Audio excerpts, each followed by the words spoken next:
Katulad ng introduction ni Bishop Noel kanina, na kung ano man yung mga accomplishment ko sa buhay, hindi ko po iniisip yon. Ang iniisip ko po palagi sa aking buhay ay, ang aking buhay ay panandalian lamang dito sa mundo.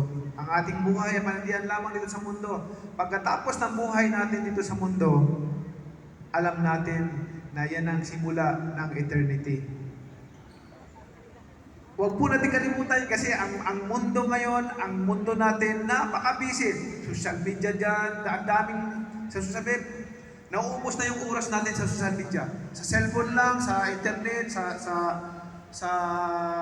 kung ano-ano mga ginagawa natin, nakakalimutan na po natin siguro na ang ating kailangan gawin, purihin ang Panginoon, pasalamatan ang Panginoon, at gawin ang tama para tayo maligtas.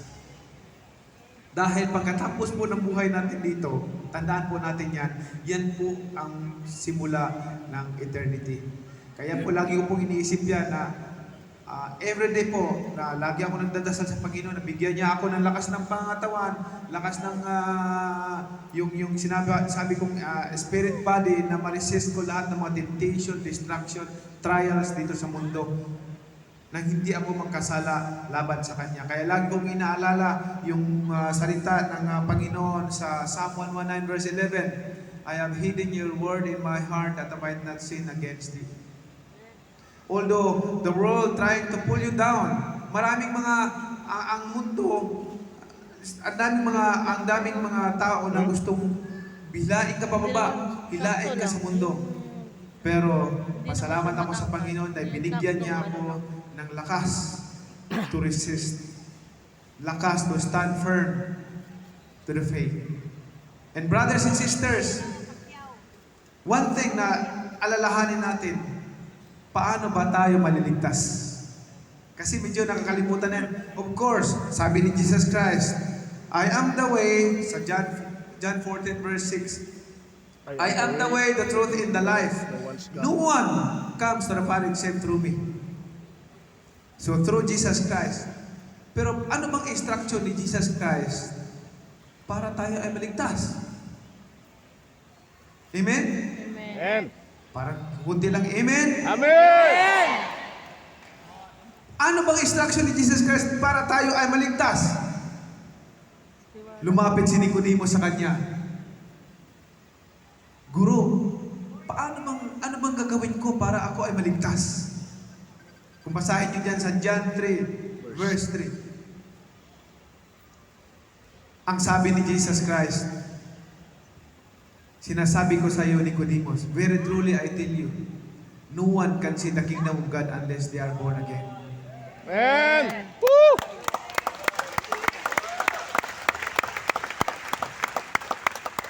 Now, when we talk about born again, pag sinabi natin born again, karamihan sa mga tao, isipin kaagad nila, ito ay another denomination.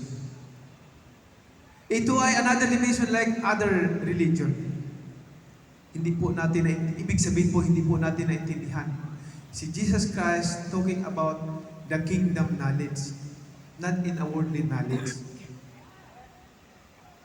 Kailangan tayong ipanganak muli. Ano yun? Paano yun? Sabi ni Nicodemus, how can I be teacher, Rabbi? I cannot go back to my mother's womb to be born again. Hindi ako pwedeng bumalik sa sinapunan ng nanay ko at ipanganak mo muli. Hindi niya naintindihan ang sinasabi ni Jesus Christ because Jesus Christ speaking in a kingdom knowledge. It is impossible for a person to be saved without born again. Ipanganak ka sa Holy Spirit ng Panginoon. Amen. Doon ko naintindihan, brothers and sisters, when I surrender my life to God, na I'm about to end my life, na naisip ko yun, about to end my life, kung may baril lang ako doon, binaril ko na yung sarili ko because of my sins that I have committed against God. And I'm crying, meaning, Lord, forgive me, I am not worthy in your presence. I surrender it to God. And now, that the moment I understand I understand the manifestation of the Holy Spirit in us. Bakit kailangan natin ma-born again? Mananahan ang Holy Spirit sa atin para maintindihan natin ang kingdom knowledge.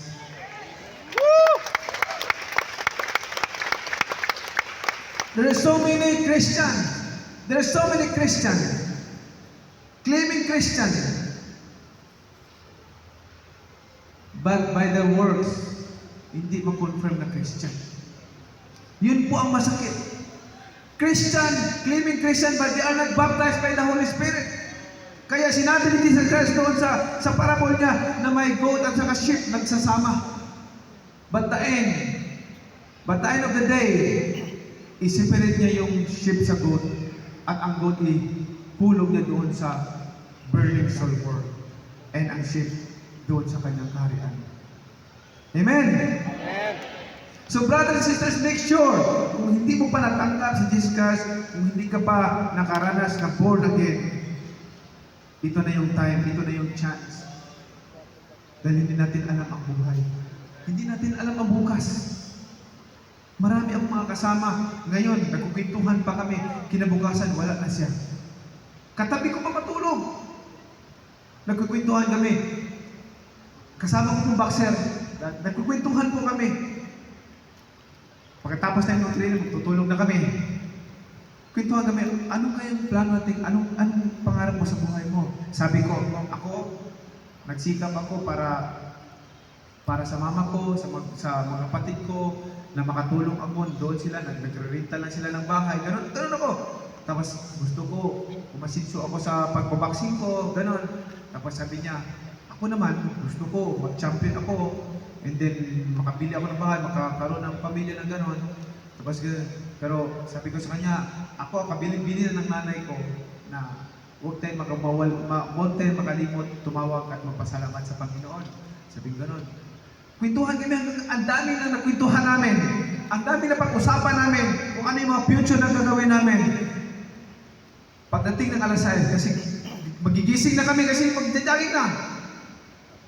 Tanday ako sa kanya kasi ganun kami, para kami mga bata, o siksikan kami. Tanday ko, tara, gising na tayo. Ginigising namin siya. Sabi, hindi na gumagalaw. Pag ganun, matigas na. Yung pala, namatay na. Namatay na yung kasama ko. Yung mga pangarap na pinag-usapan, hindi natin alam ang bukas. Kaya brothers and sisters, siguraduhin natin na pag tayo ay nawala, alam natin kung saan tayo pupunta.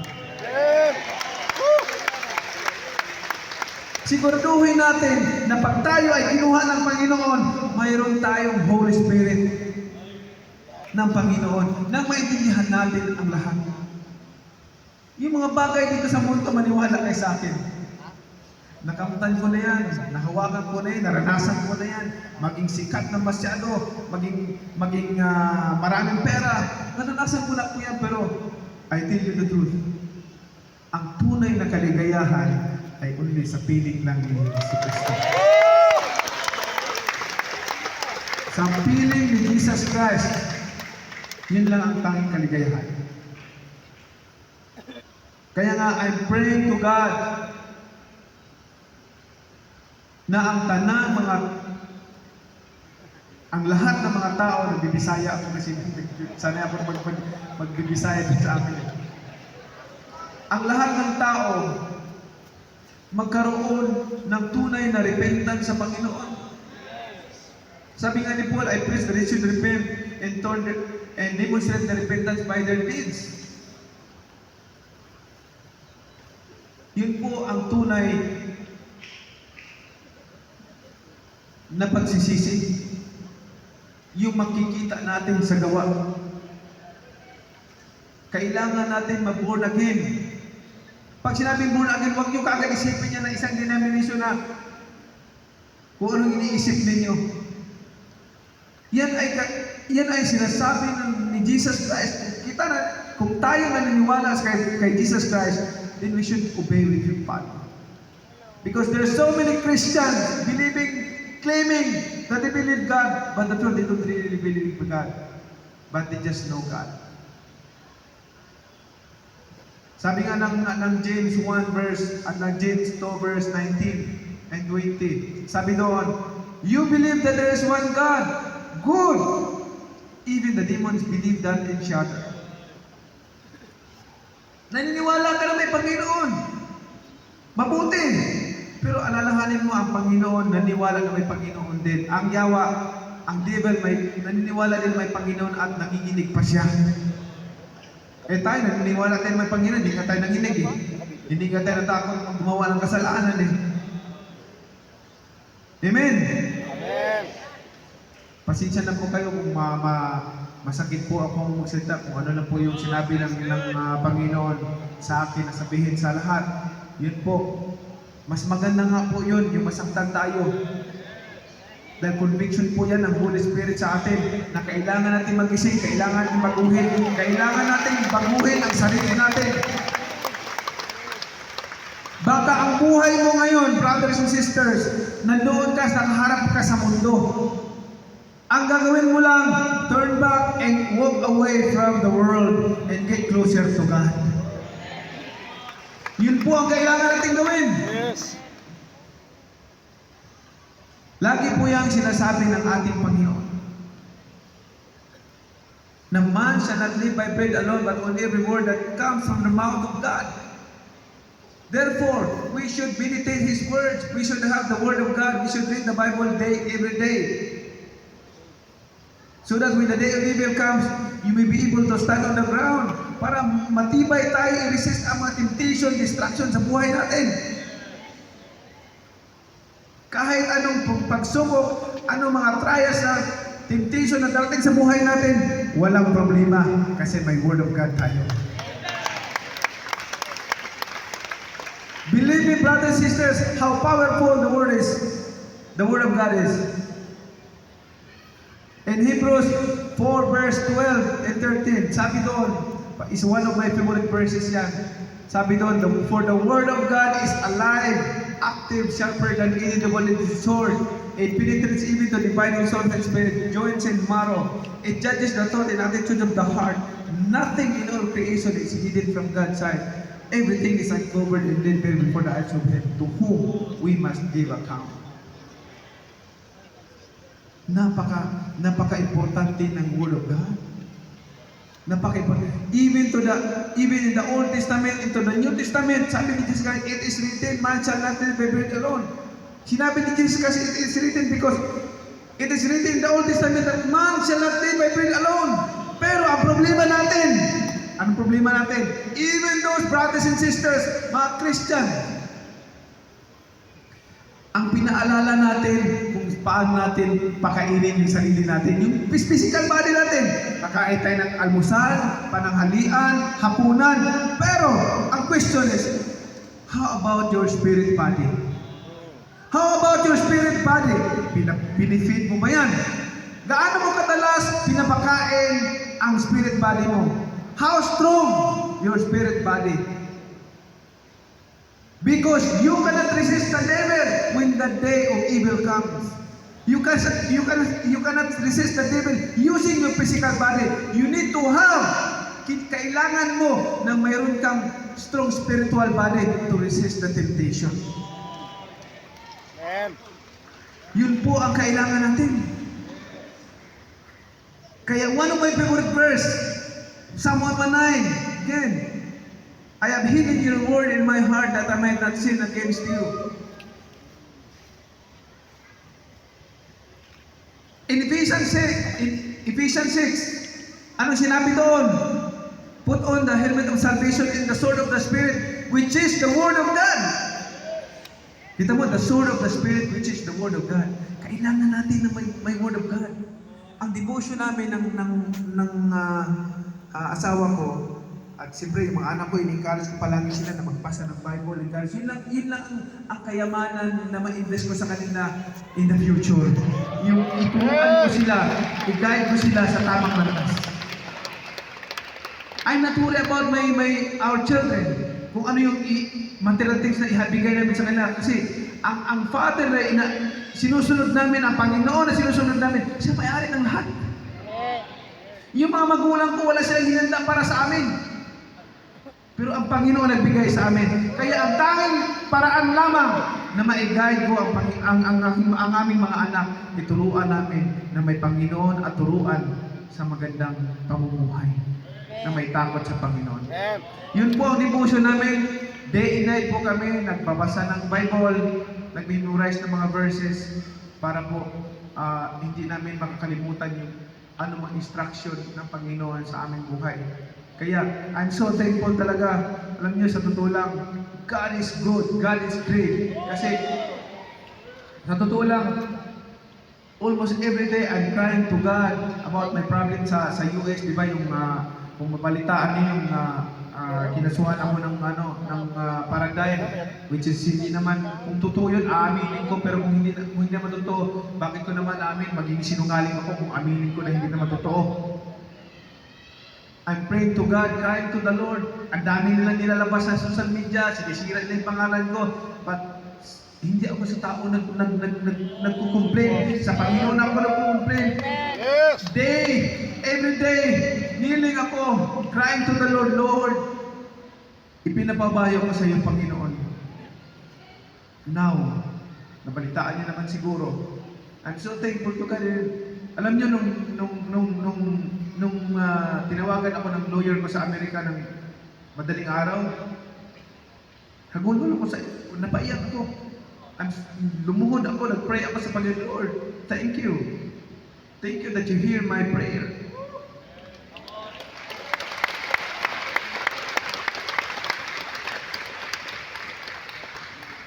Basta nasa Panginoon ka, no one can put you down. 100% brothers and sisters. Basta nasa Panginoon ka, no one can put you down. Pwede kang gawa ng mga tao ng mga bad image, bad news. Pwede kang gawan.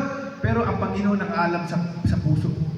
As long as your heart is right before God, tama sa mata ng Panginoon, walang pwedeng mag-down sa iyo. Yes. Yan po ang experience ko. Yan po ang experience ko sa buhay. Kaya brothers and sisters, kung hindi nyo pa na-encounter si Jesus Christ, hindi nyo pa na-encounter ang Panginoon sa buhay ninyo, the only thing para ma-encounter ninyo ang Panginoon is surrender mo yung buhay mo, is surrender mo sa Panginoon. Wholeheartedly, 100%, hindi, not 99%, not 99.9%, 100% is surrender mo sa Panginoon. Kneeling, luhod ka sa Panginoon, ganun ka, Lord, I'm bowing before you, Panginoon. Ipinapabayo ko sa iyo, Panginoon, ang lahat ng ito. Because I am nothing without you, God. Lead me, guide me, teach me into all your truth. The Lord is faithful and gracious God, and loving God. Huwag kang magpadala sa ano ng mundo. Do not gratify the desires of the flesh. Kasi ang desires ng flesh natin, gusto masatisfy, gusto kung ano yung gusto ng katawan natin, wag hindi lahat ng gusto ng katawan ay mabuti.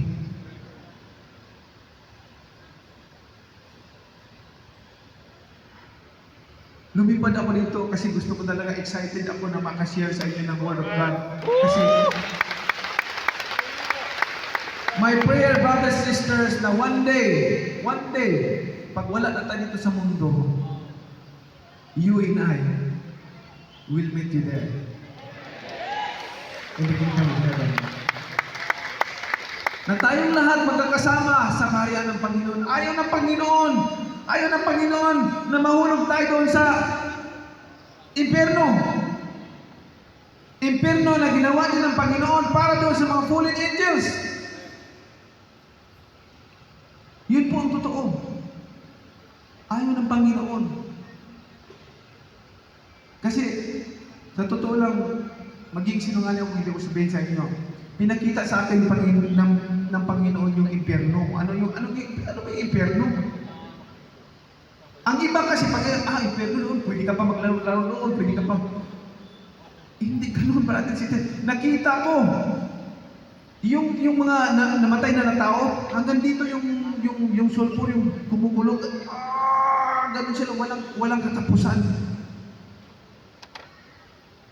Gumugulong, sulfur, ganun sila, tapos hindi sila mamatay. Kaya ayaw ng Panginoon. Naintindihan ko, sabi ko, now I understand. Bakit ang Panginoon talagang patiently giving us a chance to repent? So, kapatid, ngayon pa lang, pag-isipan mo na. Pag-isipan mo na kung ano yung mga kasamaan na sikrito mo sa buhay mo, alisin mo na yan. Baguhin mo na yung direction mo. Kung nandoon ka nagharap sa kasamaan, talikuran mo na yan and walk away from the world. Yan ang tunay na born again. Pag ikaw mabautismuhan ng Holy Spirit, mababago yung buhay mo. Iba na yung pananaw mo sa sarili mo, iba na yung pintig ng puso mo. Alam mo, pag may Holy Spirit ka, alam mo, ang reaction mo, yung puso mo parang gusto mo magbasa ng Bible. Pag nagbasa ka ng Bible, parang ang sarap, parang buholdi ka, gusto mong magbasa lang na magbasa, and then gusto mo makarinig ng praise and worship music, and then gusto mo mag-memorize ng mga verses. Talagang ang saya-saya ng pakiramdam. Kaya ako nagpapasalamat sa Panginoon because how many celebrities all over the world na iilan lang kami na binigyan ng conviction ng Panginoon na magkaganito. Iilan lang kami, I'm so blessed. And lahat ng yan, ang papuri at honor, glory, honor, papuri sa Panginoon lang. Hindi na sa kay Manny Pacquiao, dilipas din yung pangalang Manny Pacquiao. Kung ano yung mga accomplishment ko, dilipas din yan. Pero, ang gusto ko, pag mawala na si Manny Pacquiao dito sa mundo, sasalubungin ako ng Panginoon. Well done, good and faithful servant. Come, share to my happiness. Yun po. Kaya sa lahat po ng mga brothers and sisters ko na hindi pa nakatanggap kay Lord, pwede po kayong pumunta dito sa harapan at tanggapin natin si Jesus Christ ng buong puso. Isurrender natin ang buhay natin sa Panginoon. Siya ang bahala kung paano niya patakbuhin ang buhay natin. Siya magbibigay, mag-guide sa atin sa lahat ng oras, sa lahat ng panahon. Because without God, we are nothing. Sa lahat ng gustong tumanggap ng Panginoon. Kung ngayon, tawagin ko lang si Bishop Noel sa taas.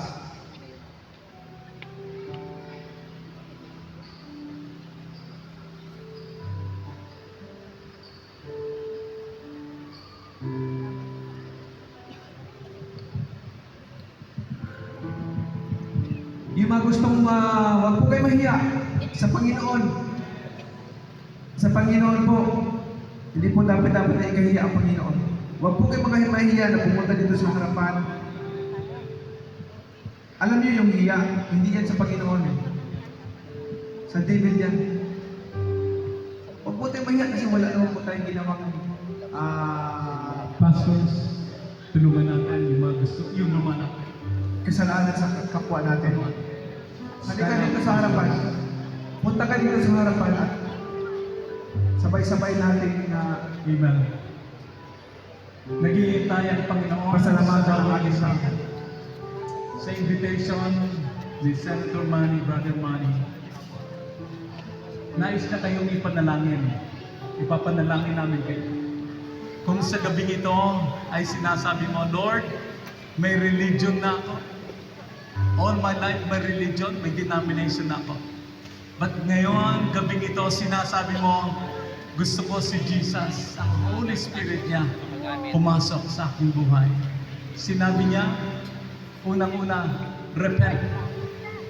Aminin natin na hindi natin kayang iligtas ang ating sarili.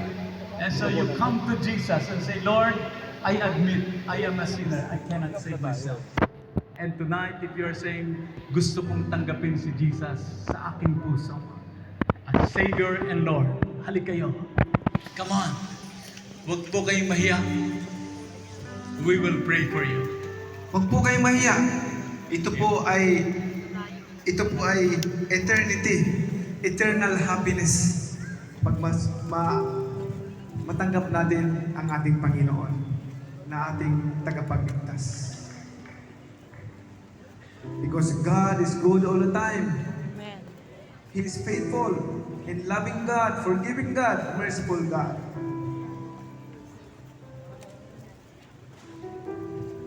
And please, Sige po. Meron pa. May nakikita pa ako. Come on. The Lord is waiting for you.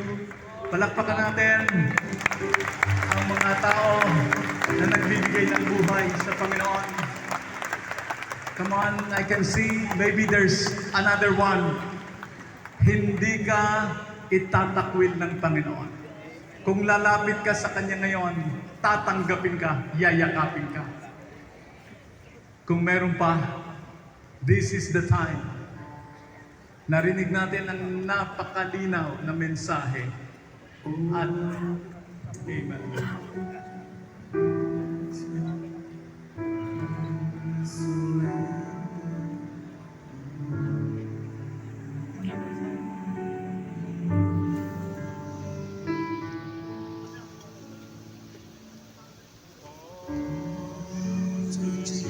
Jesus, I surrender all to Thee, my freely.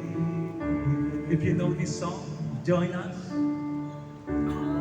All to Jesus, I surrender.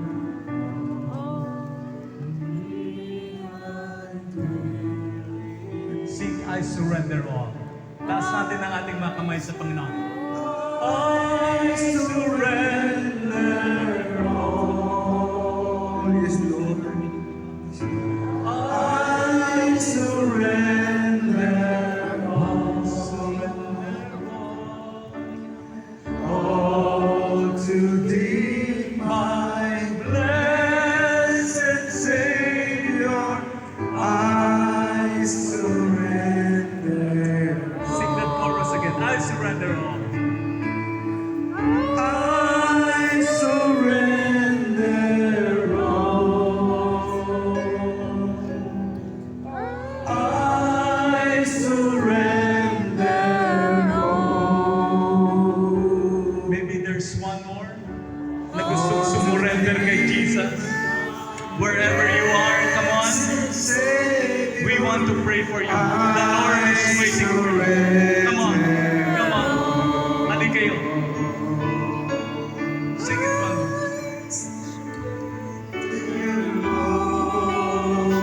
Yes, Lord, we surrender. I surrender all to Thee, my blessed Savior. I surrender all. For the last time. I surrender all. Yes, Jesus. Lord, listen. Listen to the prayer. Listen to the prayer, oh God. Oh, to Thee, my blessed Savior, I surrender all. Palakpakan natin ang Panginoon at ang testimony. Keep on raising your hands to the Lord. Ngayon, narinig ninyo ang mensahe ng Panginoon at ang powerful testimony ni Senator Manny Pacquiao, ang pambansang kamao, idolo ng mga Pilipino. Pero dumating ang time sa buhay niya. isinuko niya yung buhay niya sa Panginoon. And things were never the same. Ngayon, sa lahat ng mga nakataas ng kamay, kung ito ay nanggagaling talaga sa puso nyo at sincere talaga kayo, it's as simple as this. Sabihin mo sa Panginoon, Panginoon, makasalanan ako. Panginoon, kasalanan. Hindi ko kayang iligtas Hindi ko kayang iligtas ang aking sarili. ang aking sarili. Salamat, Panginoong Diyos. Salamat, Panginoon. Ibinigay niyo ang inyong kaisa-isang anak Binigay niyo ang kaisa. na si Kristo Jesus, Kristo Jesus. na pako sa krus, Pako sa krus. na bayubay ang kanyang katawan, Bayubay ang kanyang Kanyang katawan. at dinala niya ang lahat ng aking kasalanan sa krus ng Kalbaryo. At dinala niya ang lahat ng aking kasalanan. Ngayong gabing ito, Ngayong gabing ito, humihingi po ako ng tawad humingi po ako ng tawad sa aking kasalanan sa aking kasalanan at sa lahat ng kasalanang nagawa ko. Sa sa lahat. lahat. Tinatalikuran ko ang lahat ng mga kasalanan ito. Tinatalikuran ko ang lahat ng mga kasalanan. Panginoong Jesus, Panginoon Jesus, binubuksan ko binubuksan ko ang pintuan ng aking buhay, Tuwan ang aking ang pintuan ng puso ko. pintuan ng Pumasok ka, pumasok ka. tinatanggap kita. Tinatanggap kita. Ikaw ang aking tagapagligtas. Ang aking kapatid. At sa gabing ito, Sa gabing ito, tinatanggap din kita tinatanggap din kita bilang Panginoon Panginoon ng aking buhay. ng aking buhay. Susunod ako sa iyo. Susunod ako sa iyo. Susundin ko ang salita mo. Susundin ko ang salita. Maglilingkod ako sa iyo. Maglilingkod ako sa iyo. At ang buhay na ito Ang buhay na ito ay ipaglilingkod ko sa iyo. at paglilingkod ko sa iyo. Kung ito ay idinanalangin mo, ngayon ang banal na Espiritu ay tumataan sa iyong puso. Yes, Lord. Nasa puso mo ang ating Panginoong Jesucristo. Ang sabi ni Senator Manny, ang lahat ng may banal na Espiritu at tumanggap kay Jesucristo bilang tagapagligtas at Panginoon, sigurado ngayong gabing ito, mayroong kang kaligtasan. Yes, Lord. Thank you, Lord. Matapos ang buhay na ito, doon tayo titira sa bahay ng ating Ama sa langit. Amen? Amen. Sa lahat ng mga kumilala kay Jesus ngayong gabing ito, sabihin mo ito sa mga mahal mo sa buhay, sa kaibigan mo, Yes. sa lahat ng kaopisina mo, sa church mo. Ang sabi ng Panginoon, humayo kayo, gawin ninyong alagad ang lahat ng mga tao. Amen? Amen. Sing that again.